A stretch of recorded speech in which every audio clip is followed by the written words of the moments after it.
Back to the Fukushima catastrophe, the greatest ecological catastrophe in human history, bar none. The PR machine, the propaganda machine in full flight. The operator of Fukushima Daiichi has allowed the media to view their ambitious project to try and reduce the amount of radioactive wastewater. They've begun to create a 1.5-kilometer wall of ice under the nuclear plant. Oh, I mean, my God, what does it matter? The fucking ice wall? We're letting journalists? How do they call these people journalists? Engineers have designed the wall of frozen soil to keep groundwater from seeping into buildings and becoming contaminated.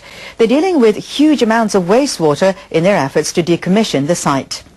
Tokyo Electric Power Company officials took reporters to a site near the number 4 reactor building. Workers are digging 30-meter deep holes to install coolant pipes. They're also adding metal pipes that will protect them. They'll begin to freeze the soil next March if the project goes as planned. Crews are also trying to stop contaminated water from flowing into the ocean. They're trying to freeze the water in a tunnel. But they haven't been successful in more than 2 months. The Nuclear Regulation Authority has raised concerns that the frozen wall will have the same problem. Can you believe these fuckers, NBC, have got the balls to do this? But TEPCO officials say the two projects use different methods, which is counterintuitive to the point of madness. Akira Ono says the frozen wall project freezes liquid inside the soil, and he says the tunnel project involves freezing running water. They're no more fucking journalists than I'm a fucking astronaut. They are not journalists. These are black and yellow whores. Black and yellow whores. I mean, wow. Wow, an ice wall. We've confirmed through our verification tests that the soil does freeze. So I think at this point the ice wall project will work. Think about this. I want you, every one of you to think about this. Today I believe is 1,218 days. 1,218 fucking days. Groundhog Day, about go. It is sick. Oh, we're going to prevent the water from going in now.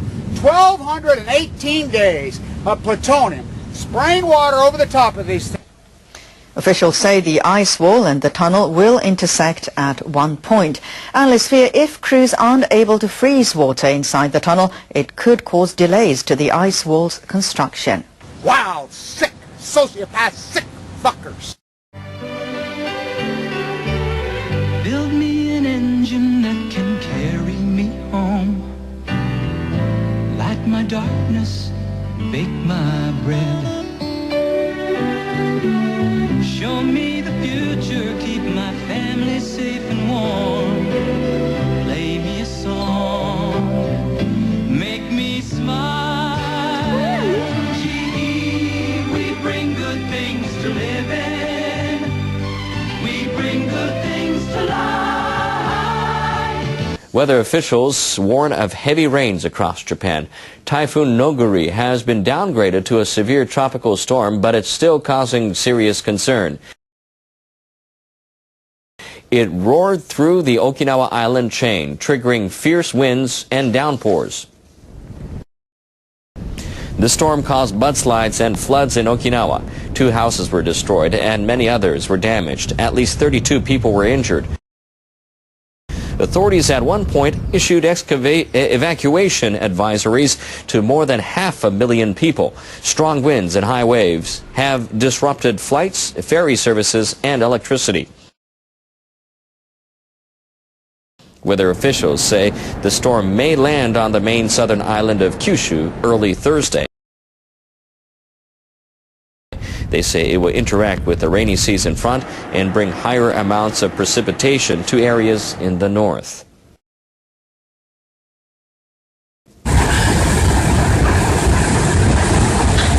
Nagiso town in Nagano Prefecture recorded 70 millimeters of rainfall in an hour. A mudslide there engulfed a mother and her 3 sons. One of the boys has been confirmed dead. Rescue crews say the family's house was swept away by the force of the mud. Our meteorologist Jonathan O is here to explain Noguri's next steps in Japan. Jonathan.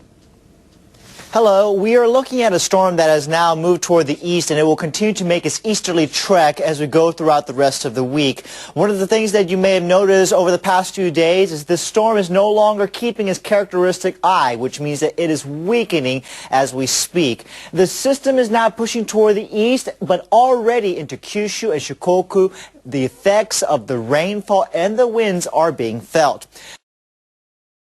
Right now, the storm is moving slowly to the east at 15 kilometers per hour, with the wind speeds running at 108 kilometers per hour. The influence of the winds of over 90 kilometers per hour is into portions of Shikoku and most of Kyushu. As it continues to move toward the east, it will start to interact with the rainy season front, and then it will move toward the north and covering a good portion of the northern portions of Japan, again, enhancing the rainy season front.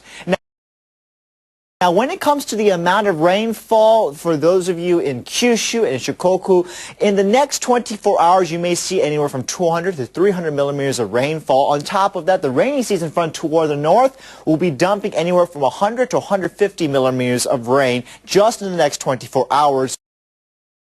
So landslides, flooding are all big concerns when it comes to the current weather setup in Japan. We'll have more coming up in the World Weather Forecast. And one of the big things that's going on right now is that there's this typhoon, this giant global climate change, global warming fueled typhoon that hit Japan last night, today, and actually hit one of the southern islands in Okinawa, I believe, yesterday. And there's some concern about that.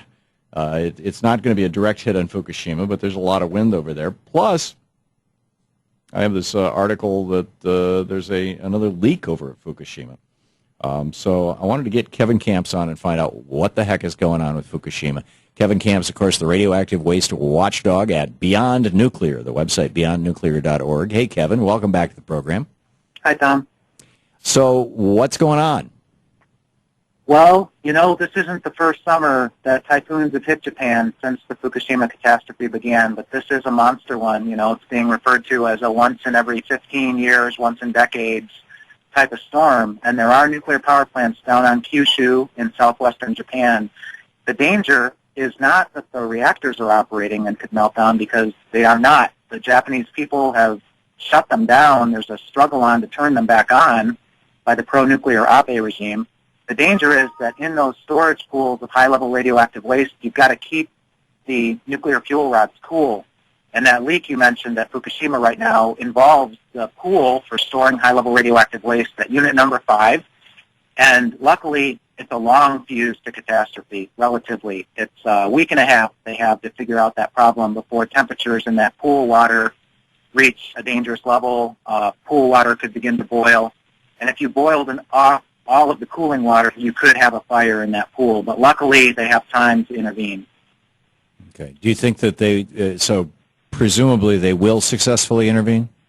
Yeah, I mean, I'm thinking back to Superstorm Sandy in the United States, where Oyster Creek Nuclear Power Plant in New Jersey nearly had its pool cooling cut off by loss of electricity, complications from the storm. So this is an issue at all nuclear power plants. If you lose the electric grid, they do not have backup power to run the cooling systems on these pools. And a lot of times they don't even have makeup water to replace the boiling away water.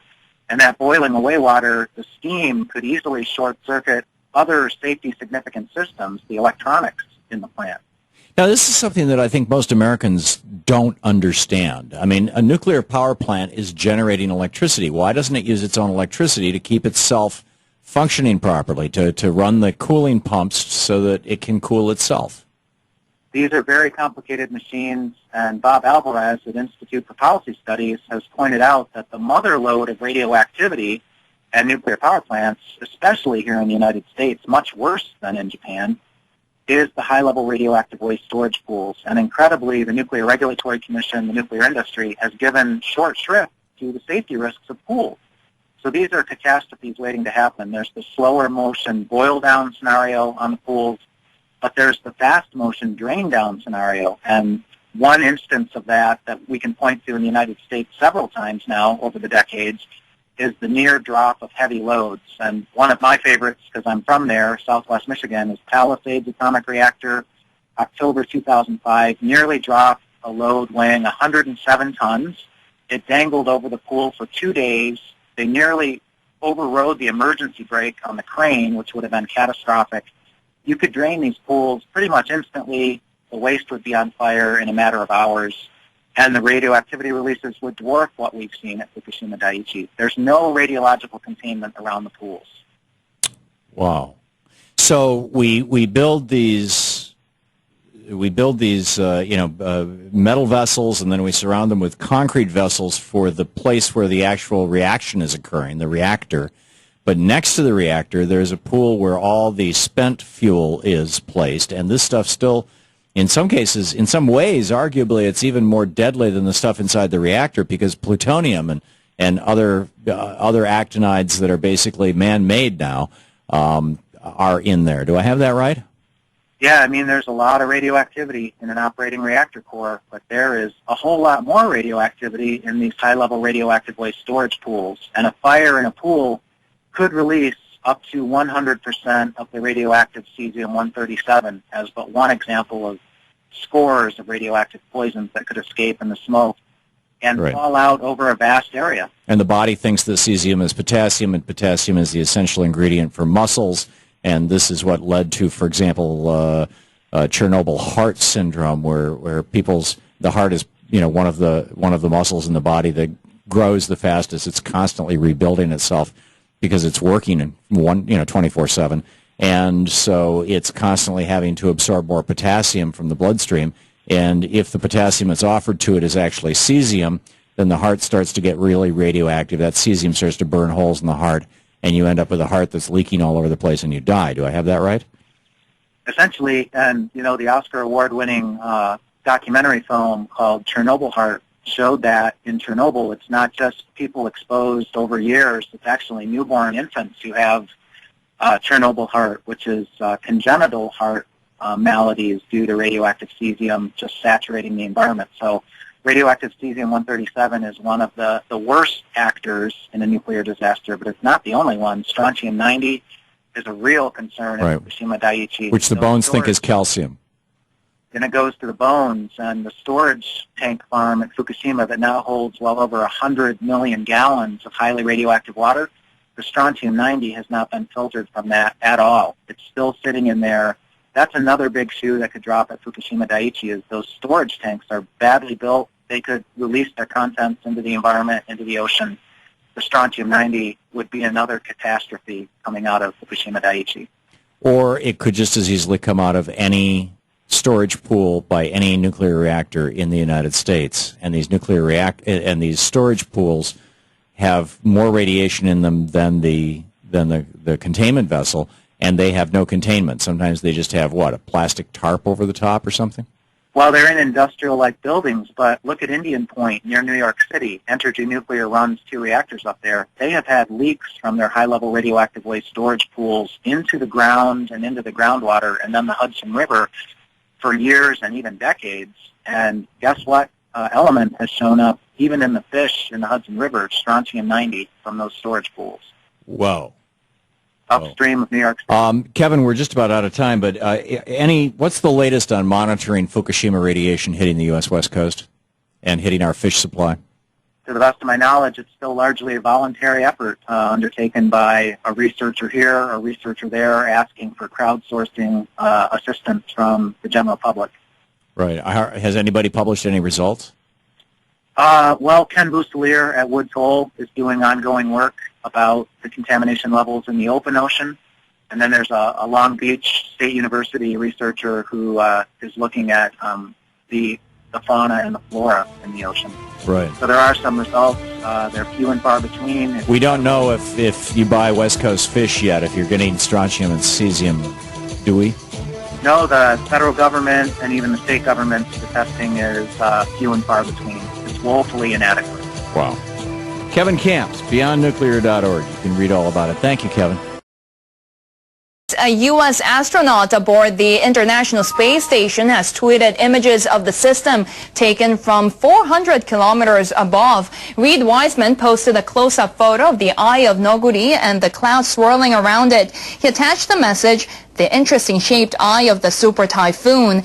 Wiseman posted another photo capturing it from a side angle. In an earlier tweet, he said he hoped Noguri would soon go away and that everybody would be safe.